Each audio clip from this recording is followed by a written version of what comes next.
Thank you, Stanford. Appreciate the participants calling in today. We'll start with some background on the market context on what we have seen and are seeing to provide a backdrop, so that's the backdrop on which we'll talk about the results and some of the business dynamics. As you know, after recovering sharply in the months of August to October, the tailwind of the festive season provided good economic relief. The trend was good, suggesting that the overall economic activity remains in the positive territory, and there has not been a reversal in the recovery process. For instance, PMI manufacturing continued to strengthen in December, and GST collections rose to a record high of INR 1.15 trillion in the month of December 20. Looking forward, we expect the economic recovery to gather pace in Q4. We expect the rural economy to fare better than the urban centers and provide support to overall growth. Agriculture sector is likely to expand by 3.4% in FY21. Overall, the share of agriculture is estimated to rise to 16.3% of GDP in 2021 compared to 14.6% in 1920, led by a healthy Kharif output. That augurs well for us with our fitting in well with our Suru strategy. We expect GDP growth to turn marginally positive in Q3, 0.5%, and recover further in Q4, 1%, after witnessing a contraction of minus 24% in Q1 and minus 7.5% in Q2. For the full year, our house view is that we expect GDP growth of negative 7 to 7.5% for full year 21, which is in line with our previous estimates. On the inflation, it cooled off sharply in the month of December, coming in at 4.6% versus 6.9% recorded in November. Moderation of CPI inflation was largely driven by contraction in food prices. Core inflation remained firm at 5.5% as inflation in subcategories like health, education, and recreation picked up. The near-term inflation outlook has improved, and we expect CPI to print close to 4% in January. That's again a house view. For February and March, we expect inflation to inch up somewhat as the base effect impact wears off. On an average, we expect inflation at 4.4 to 4.7% in Q4 21. We expect RBI to keep rates on hold till at least first half 22 at 4% and keep its stance accommodative. Further, we anticipate a graded CRR cut rollback in Q1 22. The liquidity surplus in December continued to remain high, average of 6.4 trillion. Given concerns around the high liquidity in the system, we expect RBI to use special OMOs to manage yield curve. Some moderation in liquidity is expected in Q4 as the central bank slows down its intervention in the FX market and the government goes into collection mode in the last quarter of the year. The fiscal deficit, again another important indicator in the macro, for April to November touched 135% of budget estimates as tax collections continue to remain under pressure. We expect the centre's fiscal deficit to rise to 7.6% of GDP in FY21 versus a target of 3.5% on the back of sharp revenue receipt shortfall, while expenditure is likely to be slightly above the target. The combined fiscal deficit for FY21 centre plus state is likely to be 12.3% of GDP. Now, during the quarter, the equity capital markets, the private issuers raised 24,000 crore as against 80,000 crore in the previous quarter. Retail participation in IPOs and rights have been strong. The equity fundraising pipeline, both in public and private markets, continues to be robust. During the quarter, we, along with other syndicate members, executed a handful of deals. On the debt capital markets, Indian debt capital markets continue to witness good activity in Q3. The total debt raised approximately 2.19 lakh crores was 25% higher than the corresponding quarter of previous year. For the 9 months ended December 31, our bank was ranked number 2 arrangers for INR bonds. On the CSC and Suru front, with a rapidly evolving rural economy, there is a need to have a robust digital and rural strategy. Our association with CSCs is helping us offer cost-effective services to semi-urban and rural parts of the country, which in turn is working as a stimulus in assuring the digital era through the creation and spreading of socially and financially inclusive banking model. We have signed up approximately 1.6 lakh village-level entrepreneurs, of which 1.02 lakh are onboarded as business facilitators and 13,502 business correspondents These business correspondents are not only executing financial transactions through the use of Aadhaar-enabled payment system, which works on biometric authentication, but have also enabled them to sell multiple products, including CASA, fixed deposits, loans, including gold loan, two-wheeler loan, car loan, tractors, and home loans. On the CSC business side, we have been able to keep the momentum and have seen good uptake in CASA accounts, where more than 2.3 lakh accounts have got opened during the year so far. Now on the retail branch banking side. During the quarter, our sustained efforts on new customer acquisition, complemented with video KYC, led full KYC accounts and digitally powered smart accounts has enabled us to register growth of 20% in savings account acquisition and 15% in current account acquisition over the corresponding quarter of the previous year. On an overall basis, we have opened 2 million new liability relationships in the quarter, an increase of 18% over the same period in the previous year and 9% over previous quarter. During the quarter, we have launched Next Best Action, an AI/ML-led analytical tool for engagement with customers, giving our staff sharper recommendations to follow through for conversion. This has improved conversions and maximized return on efforts of our colleagues in the branches. Quick Loan Shopee, which was launched from 1st of September onwards, as an integral part of the branch's permanent in-house elements of merchandise and shopper activation, with an aim to transform the branches into a financial solutions supermarket, has helped increase retail assets throughput by way of higher customer inquiries and leads. With the launch of the video KYC, liability and personal loan customers are onboarded through vKYC through digital channel. This facility is also being extended to auto loan, two-wheeler loan, and card customers in the future. On the payments business, Q3 showed an even better recovery compared to Q2 on both issuing, acquiring, and consumer finance, which is the finance at point of sales business, albeit helped by a festive season which spanned both October and November. Card sales volumes is sequentially up 32% in Q3. Spends were up smartly, riding on the wave of enhanced customer engagement programs. Further, opening up of markets post-lockdown, enhanced acceptance of electronic payment modes as an ecosystem trend, and enhanced marketing spends by most luxury and high street consumption brands. Festive treats lent a boost to consumption with this larger than last year format covering larger numbers of participating merchants across physical and online formats, as well as close to 15,000 plus local and regional physical merchants offering a wide variety of discounts and offers. Smart, customized, and personalized digital marketing. Significant penetration of small ticket spends onto debit and credit, increased activation and engagement levels. December spends matched October, leading to optimism and growth prospects in 21. Strategy will be to continue to keep customer engagement to enhance wallet share, thereby making bank cards as the primary source of electronic spends. We ran exclusive TV campaigns during the IPL and also increased our presence on digital and OTT platforms. Festive Treats microsite attracted over 7 million unique visitors to the offers. On the merchant acquiring side, the similar recovery of spends were reflected in all acceptance form factors, which is the cards, UPI, net banking, etc. Enhanced merchant sign-up, deep customer engagement through one bank approach, bank staff visitations, value-added services, driving EMI at point of sale have helped in gaining counter share and float. Merchant acquisition volumes is sequentially up 20% in Q3. Lending across merchant types to take care of short-term working capital needs will be the core component of strategy going forward. On the retail asset front, retail advances continued a pointed recovery aided by the festive season, the disbursals surpassing pre-COVID run rate and clocking a 40% sequential growth.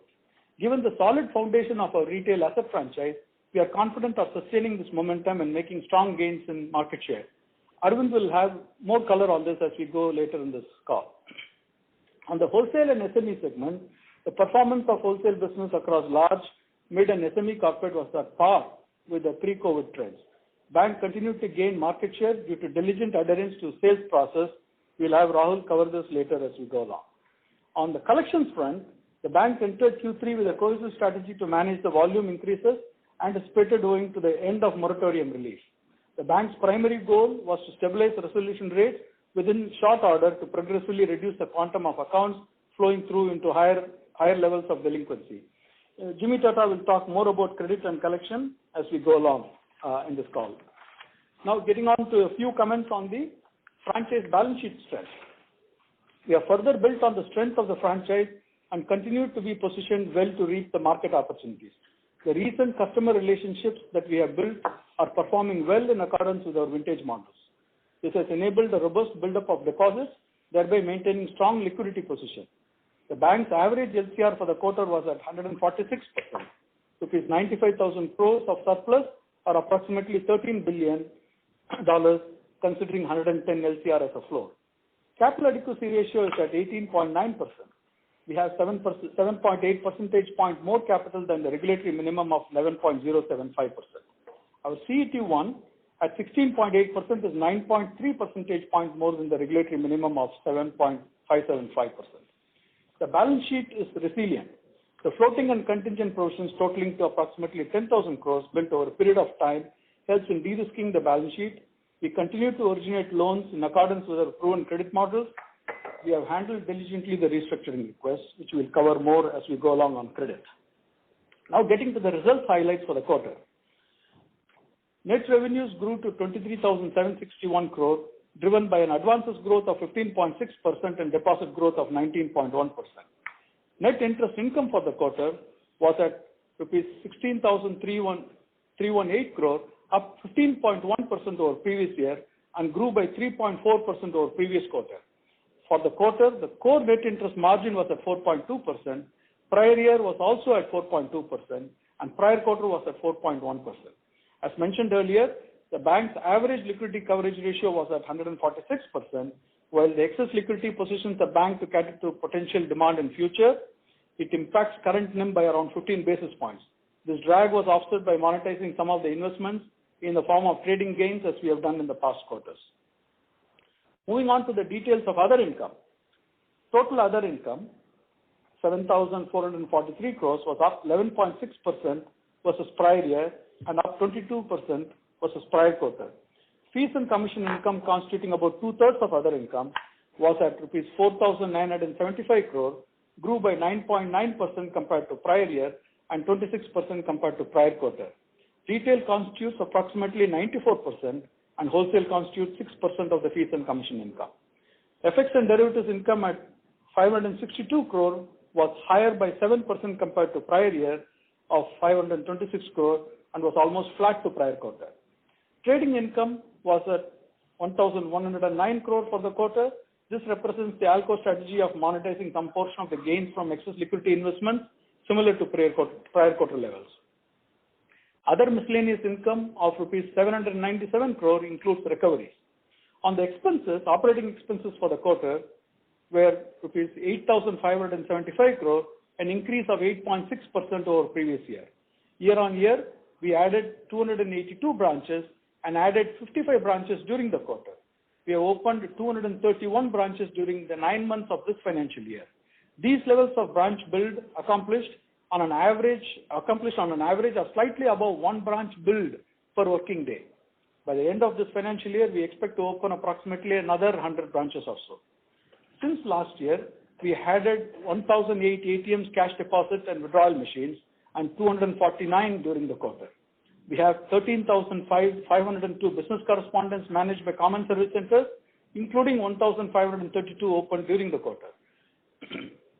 During the 9 months ended December 31, we have added 8,123 business correspondents. The staff count increased by 3,579 during the last 12 months and is at 1,17,560. Cost to income ratio for the quarter and year to date was at 36%. Our expectation is that the spend levels will increase driven by sales, promotional activities, discretionary spends and investments. Thus, the cost to income ratio will be reverting to recent historical trends of 38-39% in the short run, while our goal remains to bring this down again in the medium to longer time period. Moving on to PPOP, the pre-provision operating profit at 15,186 crore grew by 17.3% over previous year. Now coming to asset quality. As mentioned in the past quarter, the Supreme Court passed an interim order dated September 3, 2020, stating that those accounts that had not been declared NPA till August 31, 20 should not be declared as NPA until further orders. The bank has complied with the said directive and has not classified any account which was not NPA as of August 31, 20, as per the RBI IRAC norms, and will not be classified as NPA till such time the Supreme Court rules finally on the matter. Similar to previous quarter, the bank, as a matter of prudence, used its analytical models to estimate potential NPA in an expedient manner on a pro forma basis and has provided for corresponding contingent provisions towards the same. The bank holds provisions as on December 31 against the potential impact of COVID-19 based on the information available at this point in time, and the same are in excess of the RBI prescribed norms. For the credit update, that we will provide in the next few minutes, we will first mention the reported number, and it will be followed by the pro forma number, which is analytically arrived. If you consider the potential NPAs as just mentioned using analytical models, the pro forma annualized slippage ratio for the current quarter is at 1.86% as against 2.31% in prior year and 1.98% in prior quarter.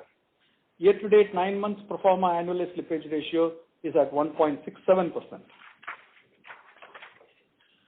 The GNPA ratio reported was at 0.81% of gross advances. The impact to the NPA ratio by use of analytical model in determining the NPA, as I mentioned earlier, is about 57 basis points. Therefore, the pro forma GNPA ratio for the quarter was at 1.38% as compared to 1.37 in the prior quarter and 1.42% prior year.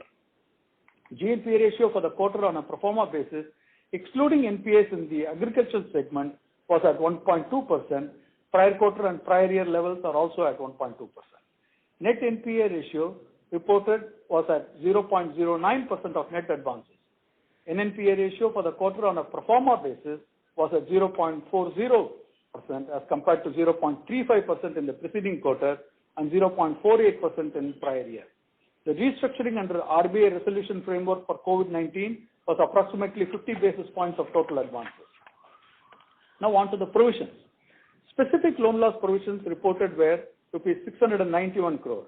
If you were to follow a regular recognition process without any constraints of court directives, the specific loan loss provision would have been higher, resulting in the specific loan loss provision on a pro forma basis of rupees 3,170 crore for the quarter as against 2,884 crore for prior year and 2,371 crore during the prior quarter. The total provisions reported were 3,414 crore as against 3,704 crore during the prior quarter and 3,044 crore for the prior year.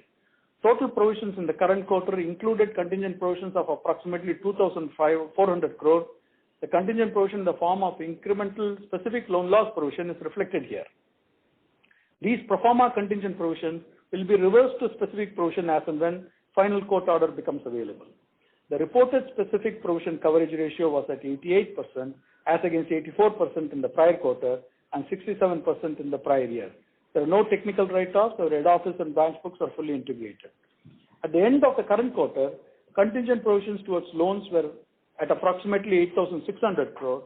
The bank's floating provisions remained at about 1,450 crore as of December 31, and general provisions were about 5,000 crore. As on December quarter end, total provisions comprising specific, floating, contingent, and general were 260% of reported gross non-performing loans or 148% of pro forma gross non-performing loans. This is in addition to the security held as collateral in several of the cases. Now coming to credit cost ratios. The reported credit cost ratio, which is the specific loan loss ratio, was at 0.25% of advances. If you were to follow a regular recognition process without any constraints of court directives, the specific loan loss ratio would have been higher by 91 basis points, resulting in the specific loan loss ratio on a pro forma basis of 1.16 for the quarter as against 1.22 for prior year and 0.91 for the prior quarter. As you are aware, recoveries are recorded as miscellaneous income. The recoveries amounted to 24 basis points of gross advances for the quarter as against 35 basis points for prior year and 21 basis points for the prior quarter. After factoring in the contingent provisions as previously mentioned, which has an impact of 91 basis points, the total credit cost for the current quarter was at 1.25% as against 1.41% in prior quarter and 1.29% in the prior year. The reported profit before tax at 11,772 crore, which is roughly 128 crore per day during the quarter, grew by 18.9% over prior year. Net profit for the quarter at 8,758 crores grew by 18.1% over prior year. Net profit for the 9 months ended December 31 was at rupees 22,930 crore, up by 18.6% over the corresponding 9 months of prior year. Some balance sheet items. The balance sheet size as of December at 16,54,000 crore is an increase of 18.6% over the prior year December level. Total deposits amounted to 12,71,124 crore, an increase of 19.1% over prior year and up 3.4% over prior quarter, which is an addition of approximately 42,000 crores in the quarter and 2,04,000 crores since prior year.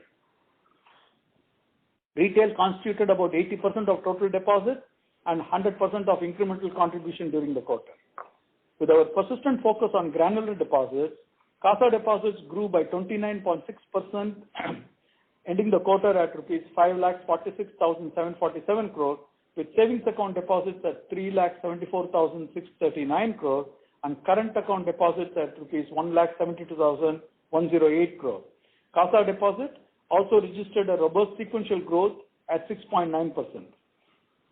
Time deposit at 7,24,377 crore grew by 12.2% over previous year and 0.9% over prior quarter.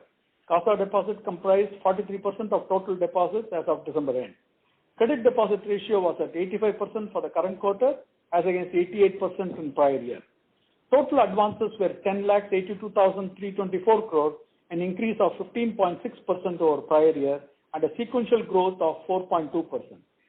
This is an addition of approximately 44,000 crores in the quarter and rupees 1,46,000 crores since prior year. Retail advances on a Basel basis grew by 5% year on year and sequentially grew by 4.3%. And wholesale advances on a Basel basis grew by 26% year on year and 3.8% sequentially. Moving on to CAPAD. With regard to capital adequacy, total capital adequacy ratio as per Basel III guidelines stood at 18.9% as against a regulatory minimum of 11.075%. Prior quarter was at 19.1% and prior year was at 18.5%. The Tier 1 capital adequacy ratio was at 17.6% in the current quarter as compared to 17.7% in the prior quarter and 17.1% in the prior year. CET1 capital stood at 16.8% in the current quarter compared to 16.2% in the prior year and 17% in the prior quarter. In the 9 months ended December 31, the bank generated net capital of 40 basis points. To provide further context, during the financial year 1920, the net capital generation was 140 basis points to the total capital ratio. Now some highlights on STB Financial Services under IGAP, which was made for consolidation with the bank. Disbursements for Q3 were at last year levels and sequentially up 23% over Q2, with business across product lines gaining traction. Total AUM reached 60,176 crores. Net interest income for the quarter was at 1,010 crore, a growth of 1.5% over Q3 last year, while sequential growth was at 9.3%. PPOP for Q3 was at 748 crore, growing 7.5% over previous year. Provisions for the quarter were at 818 crores, which included general provisions made during the quarter. For the quarter, STB Financial Services has reported a small loss of 44 crores. For the 9 months ended December 31, the profit reported was 218 crores. STB Financial Services has given impact of Supreme Court orders and passed NPAs at the end of August and held the status of these accounts as standard. As on December 31, gross and net NPA were 2.7% and 1.7% respectively. If HDB Financial Services had classified borrowers' accounts as NPA after August 31, 20, along with the NPFC recognition methodology, the pro forma GNPA ratio would have been higher at 5.9% as on December 31, as against 5.1% as on September 30 and 2.9% as on December 31 last year. However, No benefit of standstill is taken in the P&L as adequate general provisions have been made to neutralize the benefit. STB Financial Services had adequate liquidity and LCR as on December 20, which was at 285% LCR ratio. STB Financial Services is also able to borrow at attractive rates coupled with the strong capital position of 19.5% and are well positioned to maintain growth momentum built in Q3. Now coming back to the bank, and particularly on the December 2nd RBI order, we want to mention that progress is being made on the plan of action provided to the regulator. We have taken it positively as it will raise the standards. The regulator will institute a process to inspect the action plans and the progress. We shall give updates in the future. In summary, our teams across functions enthusiastically handle customer engagements in implementing our strategy regardless of the challenging atmosphere. This is reflected in deposit growth of 19%, advances growth of 15.6%, operating profit growth of 17%, profit after tax increase of 18%, delivering the return on asset slightly above 2% or so.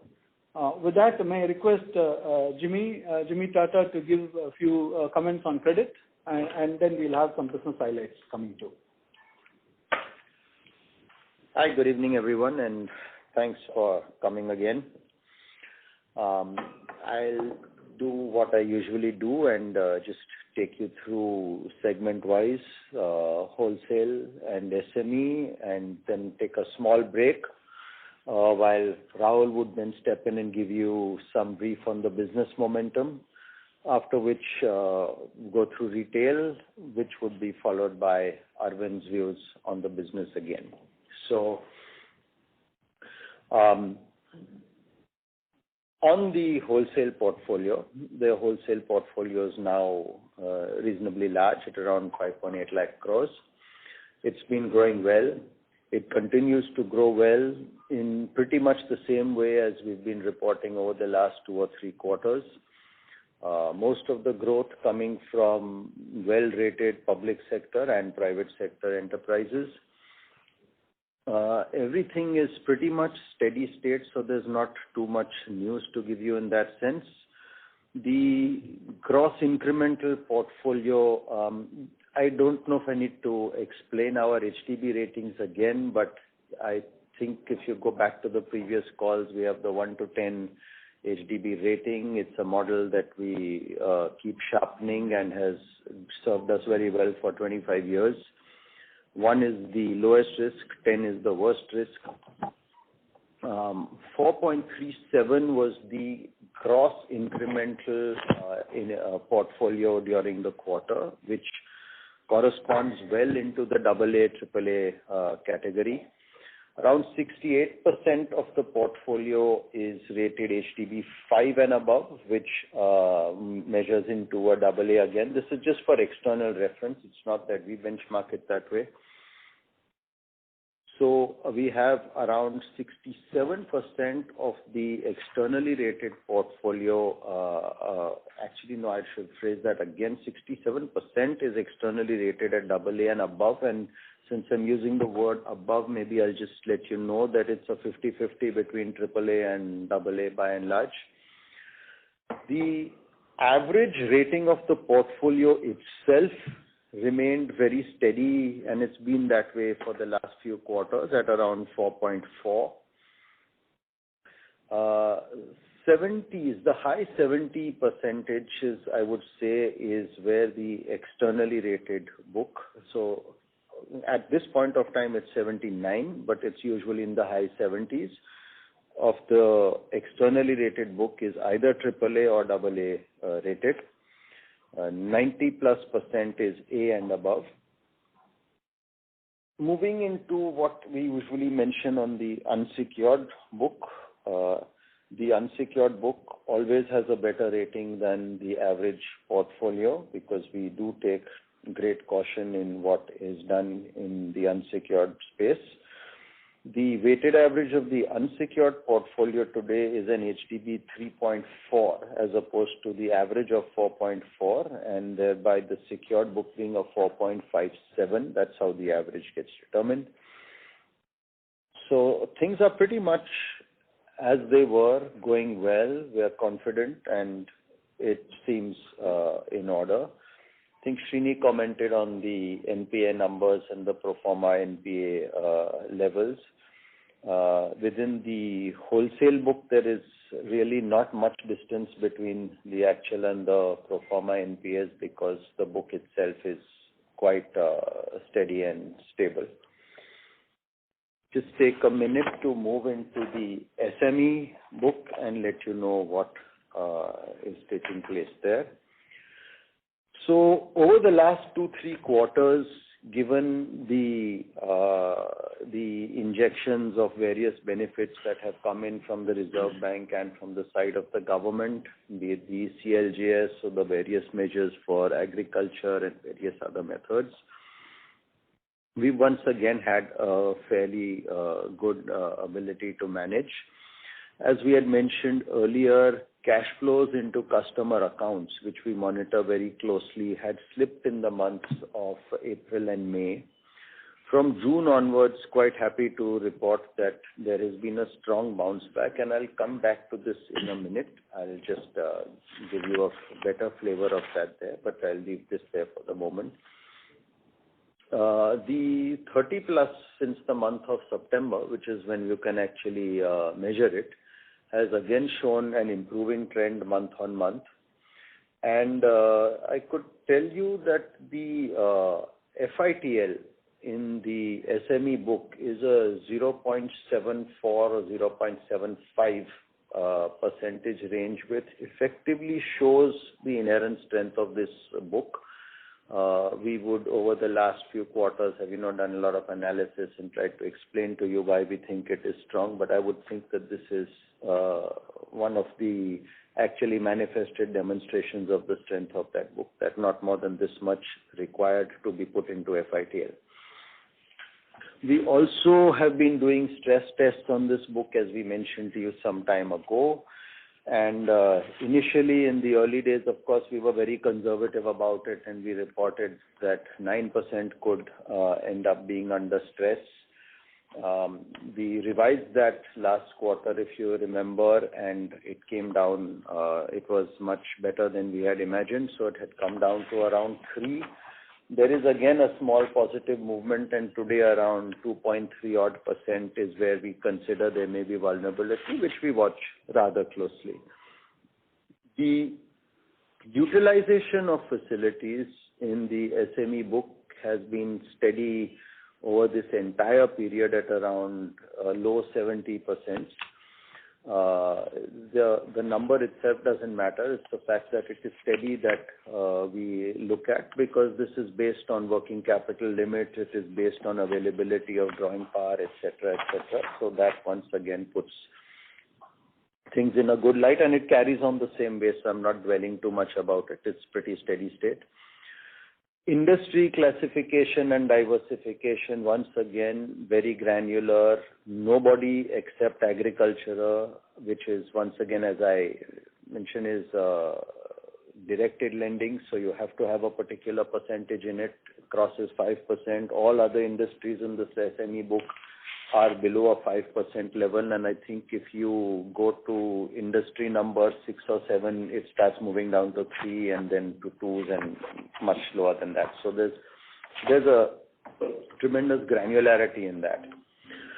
The delinquency trend quarter on quarter has also showed an improvement across all buckets. So be it the 7 plus, the 15 plus, 30, 60, whatever, there is an improvement across all buckets in the, so there has been good recovery seen even in those areas.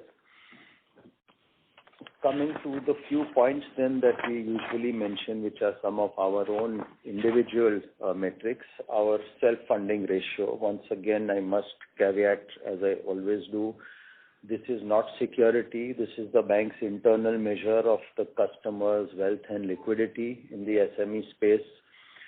As we had mentioned to you in the early days of the pandemic, we were concerned and we were watching whether this would stay maybe to our surprise, we're not surprised anymore about it because we've now determined the reasons as well. But the self-funding actually grew from that point in time. I think the customers ended up with larger savings and larger balances in the bank than previously there. So that remains in the 70s now for a considerable period of time. I mean, between 70 to 80%. The collateral coverage, again, rather steady, currently around 85%, and it's usually been in the 85 to 90% kind of a range. The other good thing which I alluded to right in the beginning, which I could report to you now, is since the month of June, we have seen a very steady flow of receipts into our accounts, and this is something we monitor very closely. It's not just steady, it is actually growing. And at this point in time, I think I would be able to say that it's around 14 to 15% higher than the levels of the inflows in February. Thus, this once again, I think, reflects the health of the portfolio and the superior customer selection that the group has had. The ability of these customers to bounce back in terms of business receipts to pre-COVID levels and actually cross that shows that the book is in reasonably good health. That, of course, is all that we do internally, so we decided to do something a little more outward-looking. And we decided to plot the receipts in our customer accounts and the collections vis-a-vis the GST collections of the government. And the plot shows two almost parallel lines. So once again, this shows that the flow of funds into our accounts is mirroring the recovery in the economy as well, puts things into a good perspective for us. From the risk perspective, all I can say to conclude is we have our behavioral score. Just like we have the HDB ratings in the wholesale, we have behavioral scores which focus a lot on customer behavior beyond just the balance sheet and the metrics. These are also gravitating once again back into the pre-COVID days. So all in all, comforting from our perspective. Just thought, Rahul, why don't you just speak a bit on the business side? Sure. Hi, good evening. With commencement of the vaccination drive today, it finally feels that we are on the road to normalization. Well done, India, on that. Wholesale banking remains on very strong footing and had a satisfactory performance. Corporate banking and business banking continue to track better than originally anticipated before COVID. This was a quarter that not only saw strong quarter-on-quarter and year-on-year pickup, but also on extremely strong growth in averages in both customer assets and CASA in the range of 30 to 35%. As per CSO data, advanced estimates indicate mild positive growth in second half of current fiscal. Continued improvement across high-frequency indicators bodes very well for sustained recovery. Data points for December improved and continued to show a positive year-on-year growth trend, even as the impact of festival-related holidays normalized. Manufacturing PMI, as Srini just mentioned, recorded expansion for fifth consecutive month, remaining, at a very high level of 56.4 in December. GST collections, record high 11.6% growth year-on-year in December. E-way bills for December were up 15.9% YOY. Power demand increased 5% YOY in December. Rail freight grew 8.5% in December. Weekly registrations for passenger vehicles remained robust, growing at a double-digit rate even in December, and so on. However, as a very large transaction bank, we look at our collections and the collections of large corporates that pass through our cash management system. The quarter 3 collections was higher 11% year-on-year, which is, how strong it was. This is in a sharp contrast to first half of the year when the collections were down 16.3%. For the month of December only, as people continue to debate what happens post the festival season, collections this year were higher, plus 20% year-on-year. Normalization was also reflected in, for example, in our wholesale SME book, where in the 12-month period, OD utilization moved to positive terrain over a year ago level. The bank added new-to-bank customers in excess of 2,000 in the quarter, which was 30% higher than prior year December quarter. It was a quarter of highest ever disbursements that we have done. In light of this, here is our performance very briefly on business volumes. On customer assets, advances and investments put together, corporate banking and mid-market group saw a mid-single-digit quarter-on-quarter growth. The year-on-year growth for corporate banking remained at a healthy approximately 40%. Business banking saw a high single-digit percentage quarter-on-quarter growth in its asset book and a high teens percentage year-on-year growth. We continue to receive responsible share of customer CASA across all our customer segments. Our growth is a result of our adherence to our institutionalized sales process, philosophy of service to customers, and going deep into the Suru geographies. We are not in a race to be number one nor widen our lead. The market is large for all participants to grow. What aided growth, very importantly, was government's efforts towards macro stabilization. Amongst a slew of measures, just to name two, the 20% ECLGS scheme, its various modifications, 1.0 followed by 2.0, and changes in line with ground realities, all effected by the government, has helped stabilize the MSME segment, provider of jobs in the country. Liquidity flow through the measures of government and RBI supported the parabanking and banking sectors tremendously. As we look to next fiscal, it won't be out of place to remain optimistic. After a long time, we have the position where you can look a little bit longer, other than just a quarter or 2 quarters ahead. The first half will possibly continue to be aided by government-directed spends and capex in public sector activity, while I believe the odds have considerably improved for private sector participation in capex formation from the second half of the year. Always one wonders that while growth and NIM performance have given a strong earnings momentum in the wholesale bank, has it led to deterioration in book? Given the quality of the book, as Jimmy described, there is no unusual bad debt formation or restructuring to make a commentary on. Thank you. Jimmy, on retail, please. Sure. So, moving into the retail, I think last time I'd spoken to everyone about the demand resolution and created that metric for ourselves. So I'd mentioned we were at a 95% level at that point in time. Just to reconfirm, or in case there's new participants on the call, what we mean by demand resolution is what is demanded during the month and collected during the month. So it was at around 95. We had predicted it would move to around 97 by December, and that has actually happened.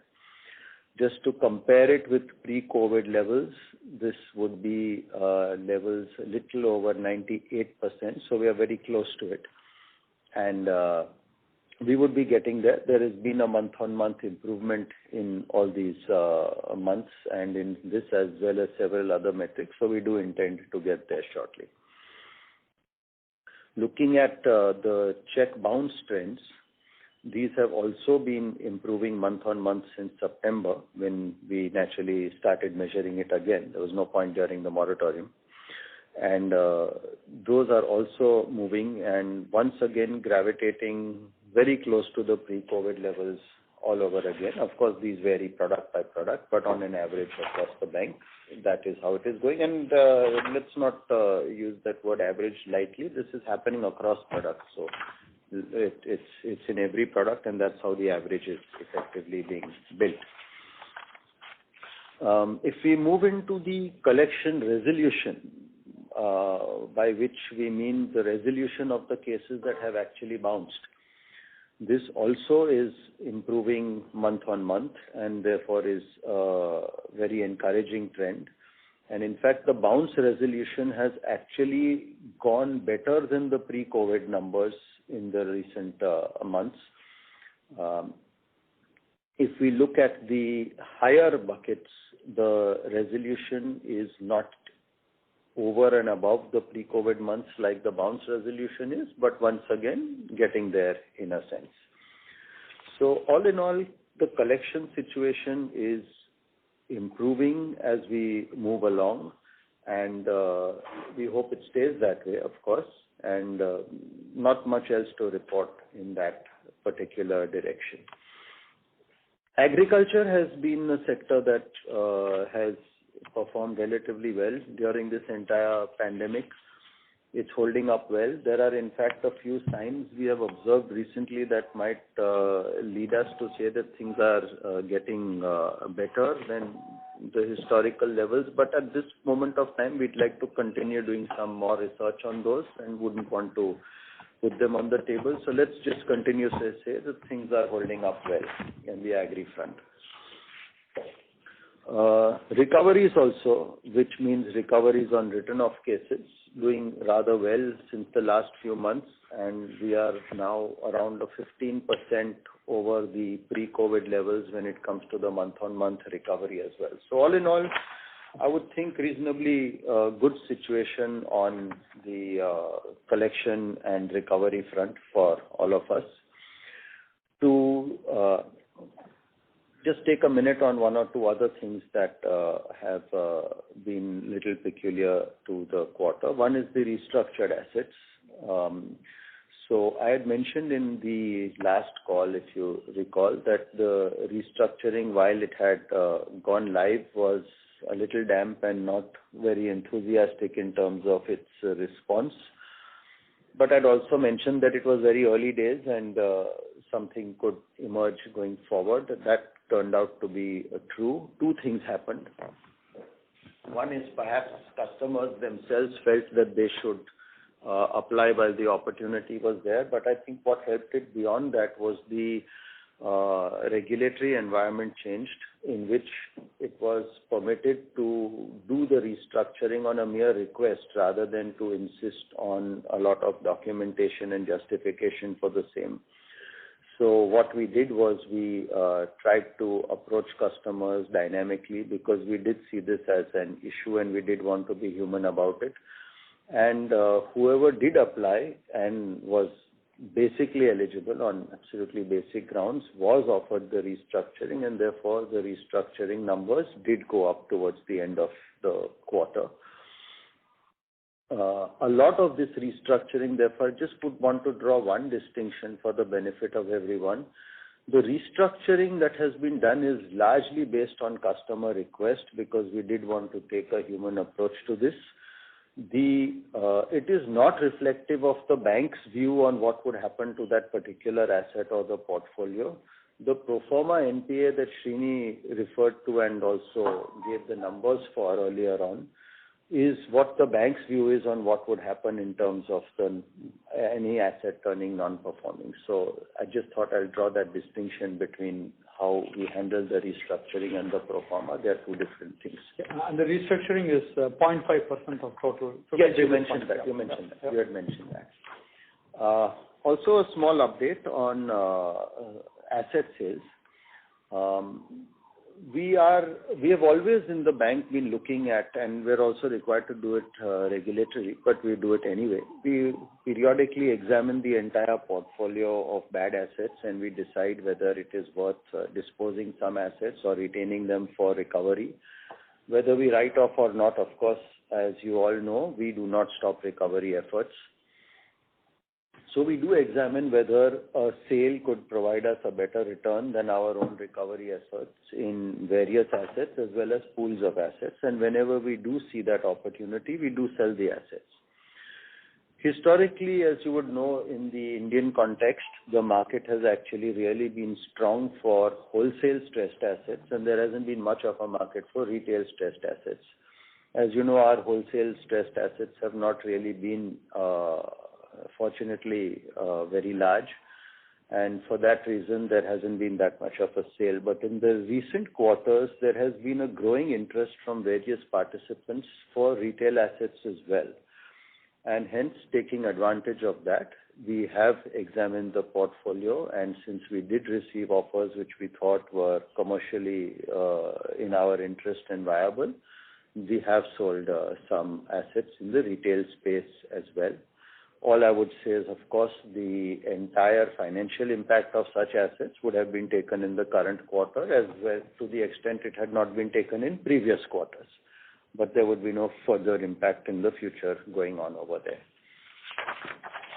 When we move into Arvind, of course, will get into the business aspect of it, but from the risk dimensions of the product growth, I would just be able to say that we are now pretty much approaching pre-COVID levels in terms of the business momentum, and in several products like the auto and two-wheeler space, we are actually ahead of those levels.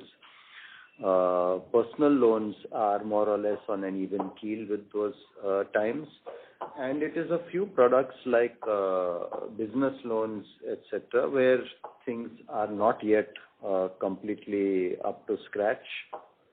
That is for two reasons. One is, of course, the market in this area might not be that conducive, and of course, we would also be cautious in certain segments where we wanted to exercise that level of caution.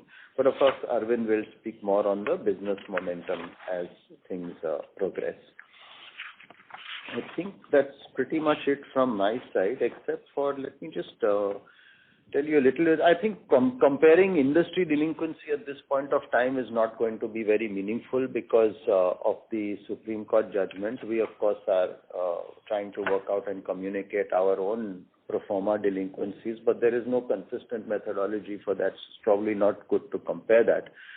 But what I could give a small flavor on is the future portfolio, because the assets that we are putting on in the current environment, if we just take one metric, and this is again for the external world to give a reference, it is not the metric that we use internally, but if we look at the bureau scores of the new acquisitions, across all products, we are considerably higher than the average of the rest of the industry.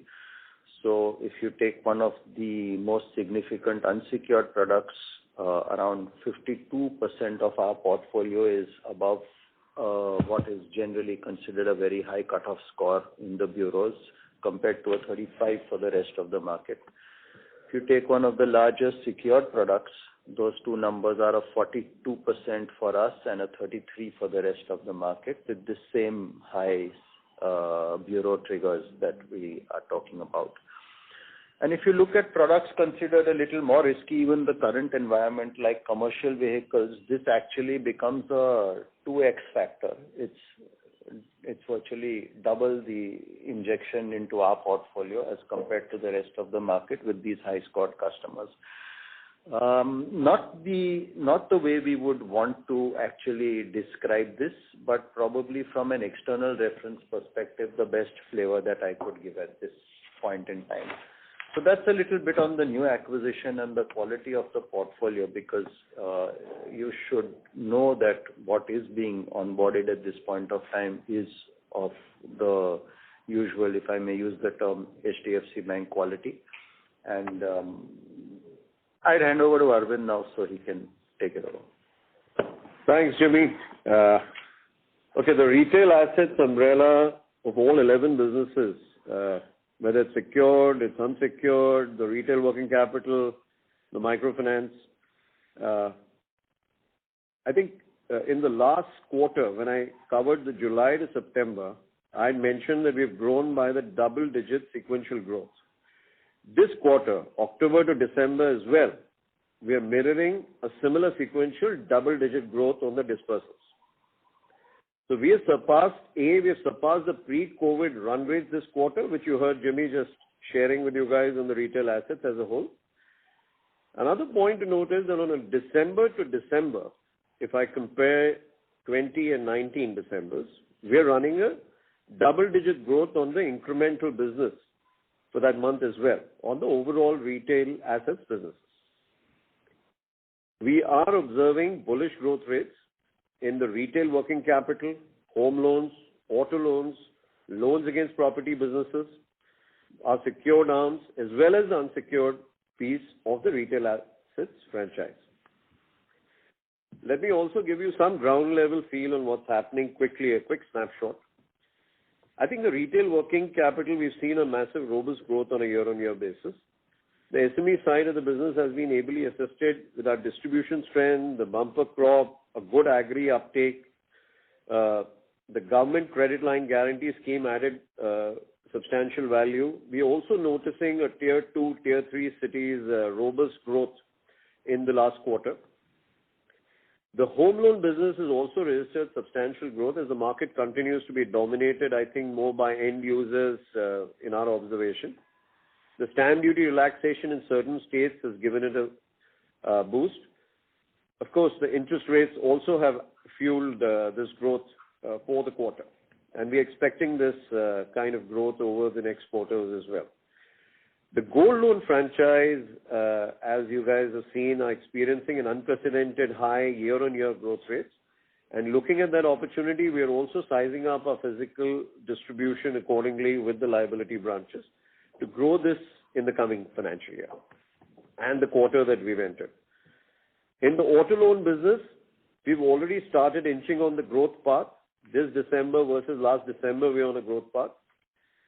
And we are hoping to strengthen this and consolidate this further this quarter itself. As a matter of fact, Jan itself, I think we should see a much higher growth rate than that. On the unsecured piece, we've noticed, like you heard Jimmy talking about showing some confidence on the book. So I'll probably give you a quick sense there that we've increased our sourcing from the internal customers of the bank, one. Second, there's also an increase in the government segment contribution by almost a double digit. And another important aspect there on the unsecured loans is the sourcing is tilting towards a slightly higher market share in the highest income segment. So that kind of echoes with what you heard Jimmy talk about, the quality of the portfolio, the confidence that probably he shared on that. In our microfinance business, I had mentioned that we have deliberately taken a more cautious and guarded path. However, I think our collections is in place. In Jan itself, we should resume the normal run rates on this business as well. And we are optimistic from here on. Last quarter, I had also mentioned about the digital endeavor, both on four-wheeler and two-wheeler loan side. We've had already a representation with the regulators for the same. We believe that the bank's retail asset franchise is on a solid foundation, and we see robust growth indicators on the ground for most of the businesses, almost all of them. And we like to consolidate with both physical and digital, keeping a 3-year vision in mind. So I think that's a quick sense on the optimism that I shared with you, and I continue with that optimism from here on for this year as well. Thank you. Thank you, Arvind. With that, may I request Stanford to open up the line for questions, please? Sure, sir. Thank you. Ladies and gentlemen, we will now begin the question and answer session. Anyone who wishes to ask a question may please press star, then 1 on the touchtone telephone. If you wish to remove yourself from the question queue, you may press star, then 2. Participants are requested to use handsets while asking a question. Anyone who wishes to ask questions, please press star, then 1.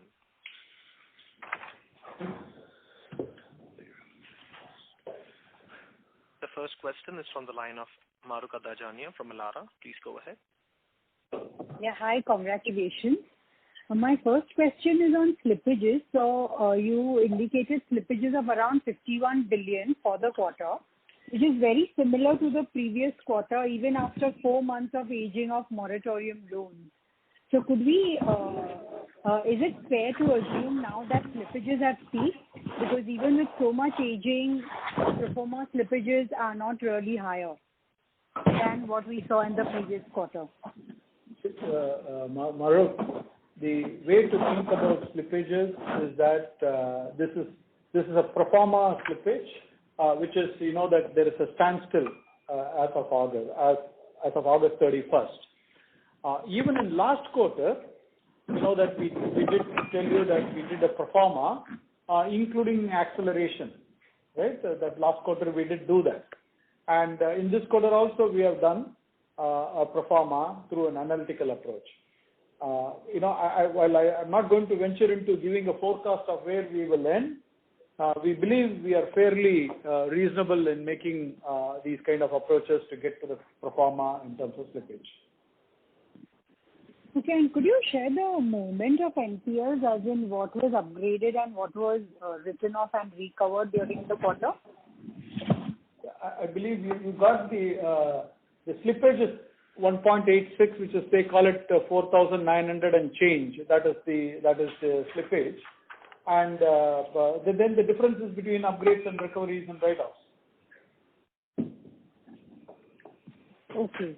And my other question is that how much would you have disbursed under ECLGS2? What would be your incremental disbursals under ECLGS in the third quarter? And how much of it would be ECLGS2? Hi, Mahrukh, Jamia. There were two ECLGS, as you know, and I'll just ask Rahul to give you the numbers if he has them. But ECLGS 1, the bank was pretty much a dominant player and leader in this because it was general, it was across the board, it was for all the MSMEs, and we actually had a very good output over there. ECLGS 2, as you know, was for specific stress sectors and a few other such constraints put out. Bank would usually, in its usual portfolio build, not have got the same level of exposure, fortunately, into such sectors. So we would not have had the same level of output. But for numbers, Rahul, you got any clue? Or? Yeah. So, Mahrukh, just to give you a sense, at this point of time, as of yesterday, under ECLGS 1.0, we have disbursed 22,102.68 crores across 1,19,599 customers. In ECLGS 2.0, we have disbursed 579.16 crores across 58 customers. Thank you. Okay, thank you. That's very helpful. Just one last question on restructuring. Would there be any corporate restructuring under implementation which is not included in this 0.5? No, I don't. There are a few corporate cases, but I would think they are included. I would ask FinCon to check that and get back to you, Mahrukh. But there are a few corporate cases, but I don't think there's anything more than what has been put out to you. Okay, sorry, just one last question in terms of interest reversals on pro forma slippages. So would you have reversed interest also on these slippages, or? Yes, Mahrukh, has been done. Okay, thanks a lot. Thank you. The next question is from the line of Suresh Ganapathy from Macquarie. Please go ahead.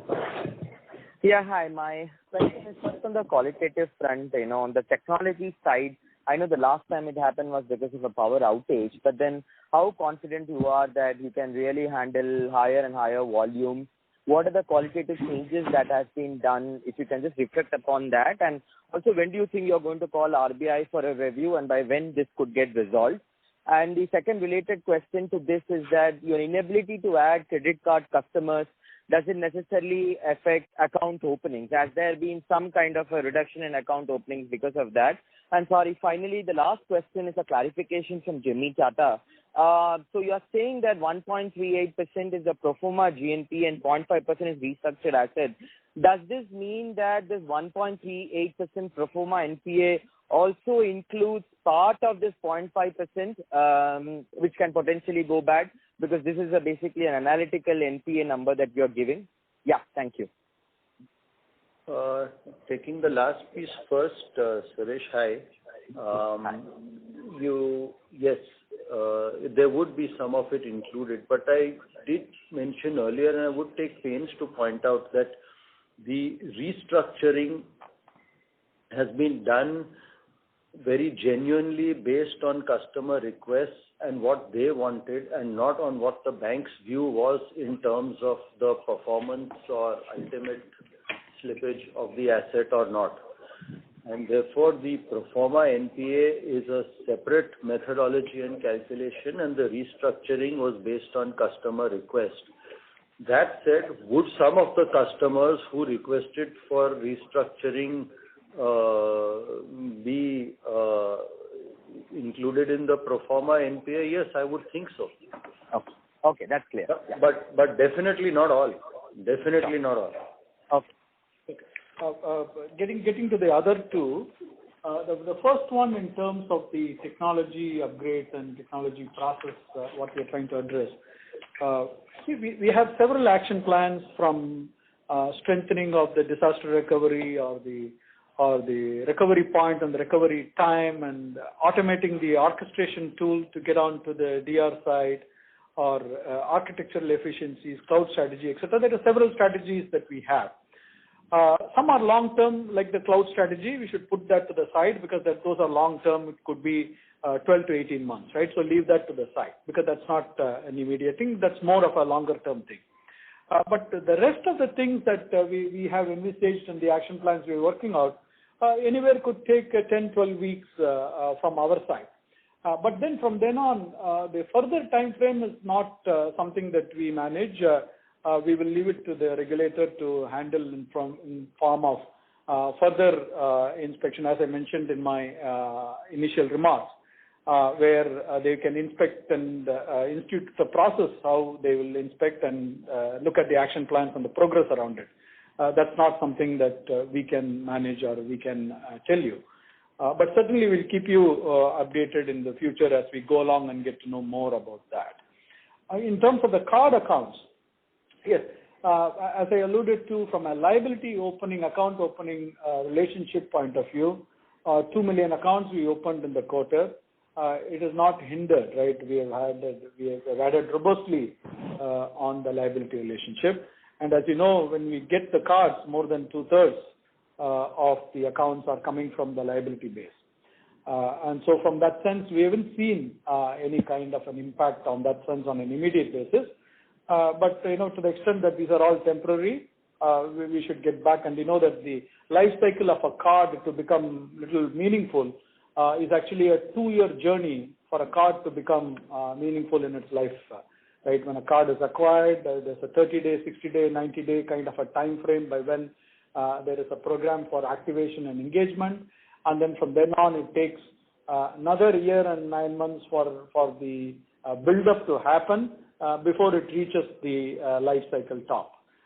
So there are several intervention programs that happen in between, and so there is enough room for having various intervention programs to accelerate, right? It depends on what sort of a programs we implement at what time period, so that we can crunch this build-up life cycle to a shorter as we go along. But at this time, to answer your question, whether are we seeing, the 2 million accounts liability relationship we opened is quite robust. Last quarter was 1.8, the quarter before 1.6, and this 2 million, all of last year ending March 20, all of that year was 6.5 million accounts liability relationship is what we opened. So we are on a good track from that sense to start building. The initial relationship building approach is robustly going. Thank you, Srini. Yeah, thank you, Srini. Thank you. The next question is from the line of Kunal Shah from ICICI Securities. Please go ahead. Yeah, congratulations to the entire team for a great set of numbers. Just wanted to get some sense in terms of the SMA pool, SMA 1 and 2, which would be sitting out there currently. And if you can give it out for some of the specific segments of retail, and also the SMA 1 and 2 pool for HDB Financial. Hi, Kunal. Retail, firstly, the SMA 1 and 2 wouldn't be very applicable because you have the 5 crore cutoff for classification to start with. That said, we don't put SMA numbers out in the public domain, but they have always been and remain well ahead of industry. The same for HDB too. Shouldn't be in a big deal there. And that's not something, Kunal, that is a published number for us to talk about. No, last time we just highlighted that it's in a very narrow range of 1 to 1.5% and not moving out there. So just a reading from RBI's FSR, okay, wherein it is actually moving up to almost 7.2%. So how should we read it into, say, particularly for our bank as well, and how representative would that number be?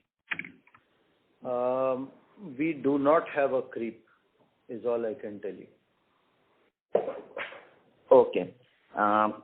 Sure. And secondly, in terms of this collection efficiency, so last time also we were highlighted that 95% was in September and would have improved to say 97 in October. And that continues to be 97 in December as well, because last time we just broke it up between the morat and the non-morat pool as well. So currently what number we are highlighting of 97 odd %, this is again the combined number which is there, because last time in the non-morat it was 99 and morat it was 97 by October. So two things there, Kunal. Firstly, a collection efficiency is an extremely broad umbrella terminology. So the 95 and 97 that we are referring to is what we are calling demand resolution, which, as I said, was what is demanded during the month and what is collected during that same month out of that demand.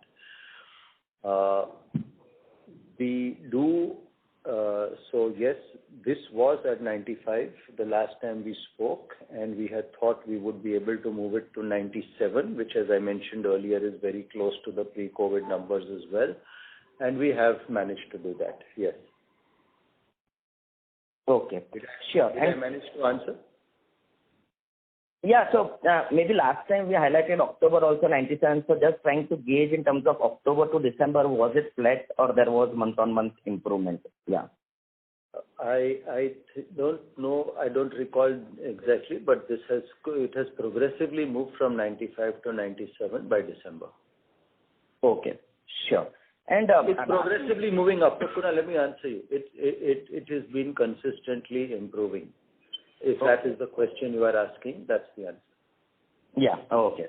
So nothing in terms of stabilizing from October to December. So that's no, we are not.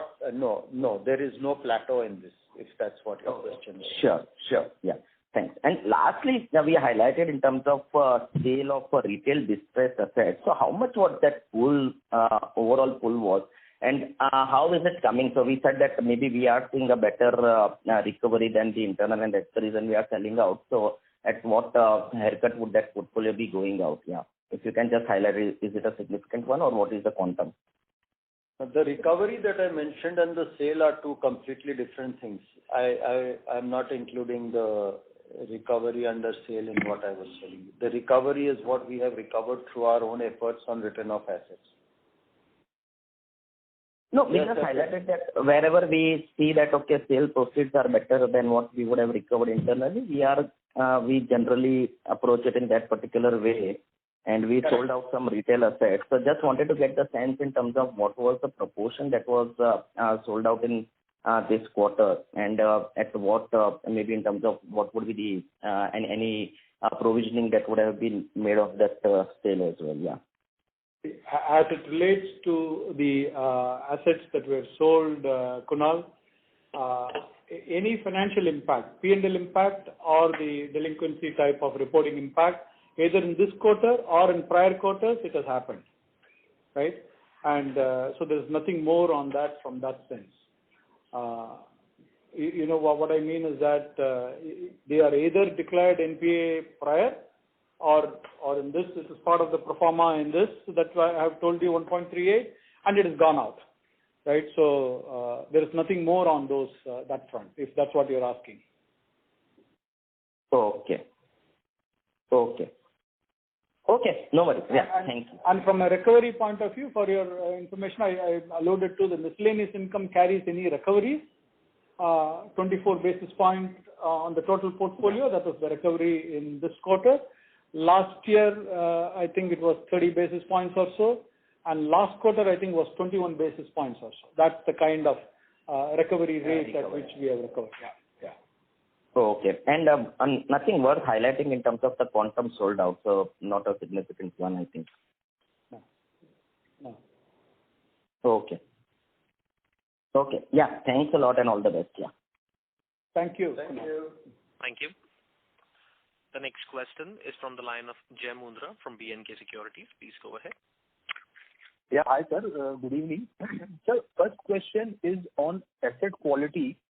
Now, the asset quality has panned out very well, and probably you had hinted in your earlier interactions also, and probably you also hinted that some of that could be due to multiple dispensation given by RBI, maybe FITL, moratorium, ECLGS, etc.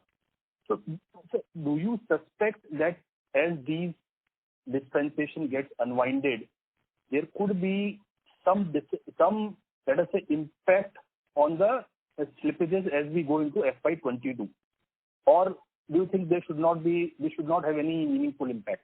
Yeah, that is the question number one, sir. Firstly, to look at the series of measures taken, it was frankly very well done by the government. The first thing was a moratorium. What do you do when you have a hemorrhage? You tie a tourniquet and you stop the bleeding. So I think that was step one. Step two was you start injecting. That was your ECLGS. You need a further injection to cure even further because some gangrene is spreading. You inject ECLGS 2. And lastly and finally, if there is anything residual at all, you had your restructuring option, which was given to the customer, and the entire power in all these measures, if you can see, was not left with the banks. It was put in the hands of the customer. He could ask for his ECLGS, he could ask for the restructuring, and it was done on his request. So that answers part A of what you were saying. Part B of what you were saying is that there is no unwind here, because the real measures, see, what had to be unwound was unwound in August. You're seeing the impact of the moratorium's end. And now we don't need to talk about it anymore because it's more than 6 months old. The rest of it is frankly not being unwound. It's permanent. The ECLGS injections are there for the benefit of the customer for time to come. The restructuring is there to the benefit of the customer for time to come. So there is no unwind left. There may be time horizons within which you had to act on each of these measures. That's fine. But the impact of those measures is lasting. So I don't see what you were perhaps alluding to as a fear that, as these unwind, there will be stress pouring out from all corners. I don't see that. Sure, sir, that's helpful. And secondly, sir, on HDB Financial, so there is pro forma basis, the GNPA has moved from 5.2 to 5.9 odd %. Anything specific or any product that you would like to highlight where you are seeing relatively higher stress, or any qualitative comment within the customer segment or within the product segment? Not really. As you know, HDB operates in a segment that is of a higher risk customer segment than HDFC banks. That is always been the case. They also operate in a product range that is a little different from HDFC banks, so it's never fair to compare. That said, there is nothing of any material note in terms of change between the quarters to report, no.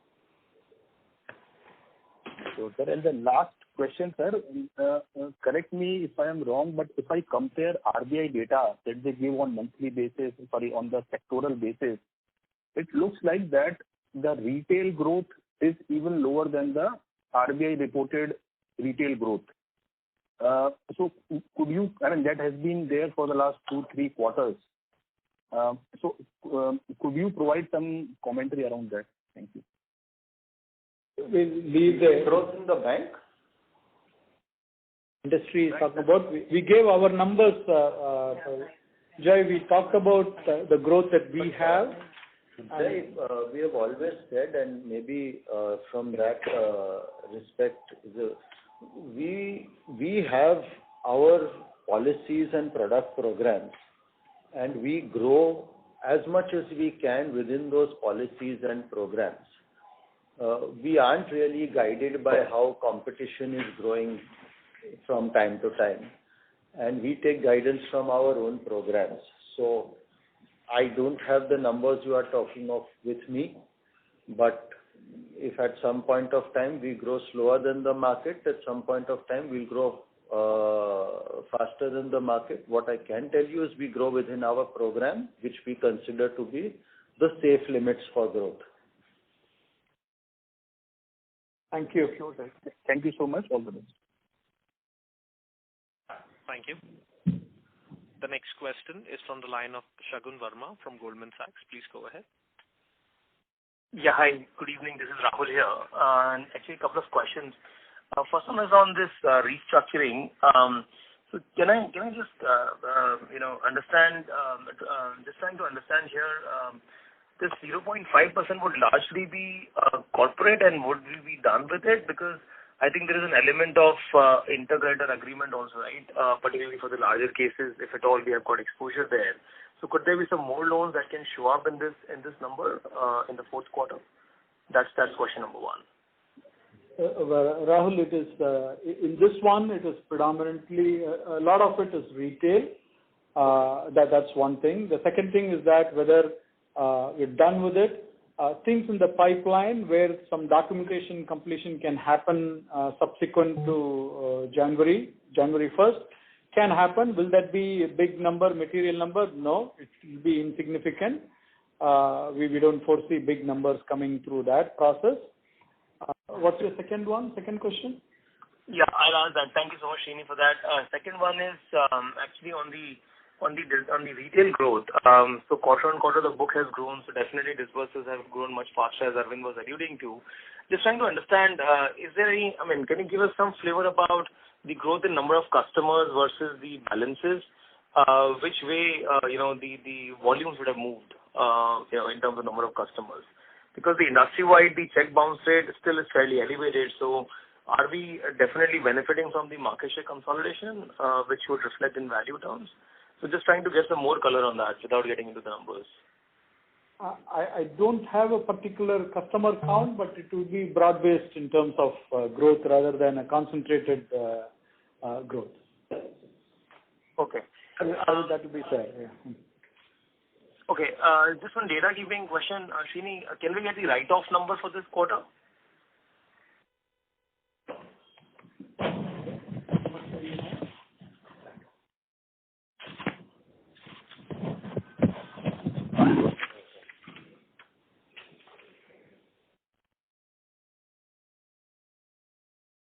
As we go along, I'll try to get it. I don't have it in front of me, Rahul. Sure.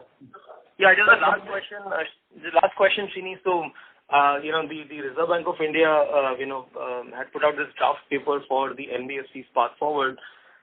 Just wanted to understand your preliminary views, if at all, from the bank side, given the fact that we have got HDB financials, which could, which could be affected by the new set of regulations. So any preliminary thoughts that you may have on these draft guidelines or draft paper rather? It's still in a working paper form with views and suggestions and inputs to be given by 15th January, which was yesterday. It still remains to be seen how this shapes up and evolves. We'll have to wait and see how this evolves into a shape. Okay, got it. Thank you so much, Srini. That was really helpful. Thank you and good luck for future. I appreciate, Rahul. Thank you. Thank you. The next question is from the line of Manish Otswal from Nirmal Bang Securities. Please go ahead. Yes, sir. Thank you for the opportunity. I have only one question. On our SBB Financial, we have a gross NPA of 5.9%. What is the total provisioning number? Because the way you shared for the bank number, contingent provisioning for the pro forma gross NPA, what is the total provisioning we have done till date? In this quarter, I think the provisioning was about 800 crores. That's what readily I have. Balance sheet number, sir. Balance sheet number, I'm looking at. No, I don't have it in front of me. I'll have to get back to you on a balance sheet. Okay, thank you. You know that HDB Financial Services closes their books on Indian GAAP basis. We take and consolidate on an Indian GAAP basis. So in Ind AS and Indian GAAP. They close on Ind AS and we consolidate on IGAP. So two different bases we have, and I don't have readily in front of me what that is. Yeah. Thank you, sir. Thank you. Thank you.